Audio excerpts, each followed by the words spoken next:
curhat.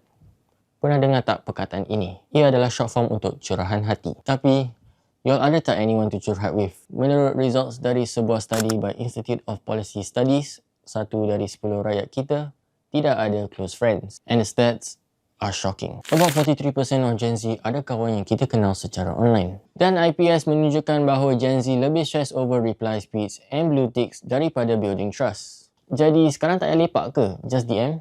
But we're not done yet. Almost 16% of orang muda mula to turn to AI chatbots for company, with 13.8% of women menggunakan AI for sokongan emosi. Kita dah terlalu busy ke sampai kena berbual dengan AI? Tapi ada good news, masyarakat Melayu dan India memang bagus at having diverse friend groups. Kirakan kita pandai buat kawan dengan orang di luar bangsa kita. Sifat kampung spirit tu masih alive lah kan? Tetapi kampung spirit ini bukan sahaja culture, ia juga survival. Orang kata friendship needs usaha from all, not just vibes. Jadi, I ada soalan bonus untuk you all. Kalau wifi ataupun data you all kena cut off, how many of your friends akan tetap muncul di depan rumah you all? Kongsi di ruang komen.